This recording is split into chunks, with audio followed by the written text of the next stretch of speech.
رابطة الأندية تشعل الدوري المصري وغضب عارم من إدارة الزمالك وإدارة بيراميدز، وبيان عاجل من إدارة نادي الزمالك، ورد فعل عنيف جدا من بيراميدز بعد اعتبار رابطة الأندية النادي الأهلي مهزوم 3-0 من الزمالك، ولكن عدم خصم أي نقاط من النادي الأهلي في نهاية الموسم. طب السبب اللي خلت رابطة النادي الأهلي في نهاية الموسم، رابطة الأندية اعتبرت النادي الاهلي غير منسحب امام نادي الزمالك، ولكنها اعتبرت ما حدث ظروف قهرية، والظروف القهرية دي بتسمح بان رابطة الاندية تتخذ قرارها بعدم خصم نقاط من النادي الاهلي في نهاية الموسم، فقط خصم ال3 نقط بتوع المباراة، وهو ده اللي حصل. كده الفرق بين الاهلي وبيراميدز اصبح 4 نقاط فقط، بيراميدز 43 نقطة والاهلي 39 نقطة.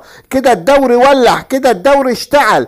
انباء بتفيد ان النادي الاهلي رحب جدا بقرار رابطة الاندية، وان النادي الاهلي هيستكمل الدوري العام بداية من مباراة بيراميدز، ولكن غضب عارم في نادي الزمالك وفي بيراميدز من قرار رابطة الاندية. نادي الزمالك طلع بيان طويل عريض فيما معناه ان هو مش قابل اللي عملته رابطة الاندية، وان هو انسحب السنة اللي فاتت واتقسم منه 3 نقاط و3 نقاط في نهاية الموسم. فازاي ده بيحصل مع النادي الاهلي؟ ولكن رابطة الاندية قالت ان الموضوع مختلف تماما، انسحاب الزمالك كان انسحاب متعمد، اما النادي الاهلي لم ينسحب من المباراة ولم يطلب الانسحاب من المباراة. النادي الاهلي فقط طلب حكام اجانب لادارة اللقاء وضيع، وان 5 ايام بس ما خلوش رابطة الاندية واتحاد الكورة يقدروا يجيبوا حكام اجانب. عشان كده رابطة الاندية اعتبرت اللي حصل ظروف قهرية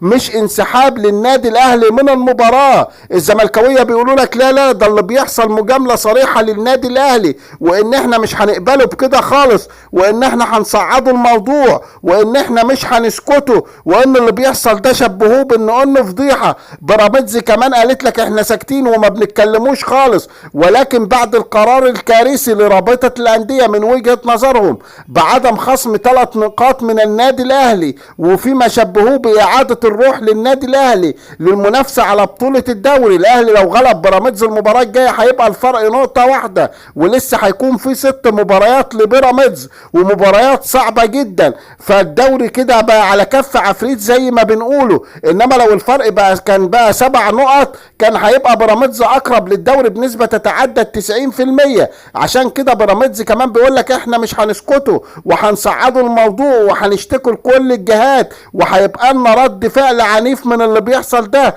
وان في مجامله صريحه للنادي الاهلي. النادي الاهلي كمان اللي جاي من جوه النادي الاهلي انهم مرحبين باللي حصل، وان كده برضو ظلم لهم، لازم مباراه الزمالك دي تتعاد. فكده كل الاطراف غضبانه، كل الاطراف زعلانه، مش عارفين رد الفعل خلال الايام اللي جايه ده هيبقى ايه. هل الامور هتبقى باوامر عليا ان الدنيا تهدى على كده ويتم استكمال الدوري بقى واللي ينافس وزي ما تيجي، ولا الانديه هتشعل الموقف اكتر واكتر، خاصه الزمالك وبيراميدز؟ هنشوفوا ايه اللي هيحصل خلال الساعات القادمه. ما تنسوش الاشتراك في قناتي وتفعيل الجرس. شكرا لحضراتكم.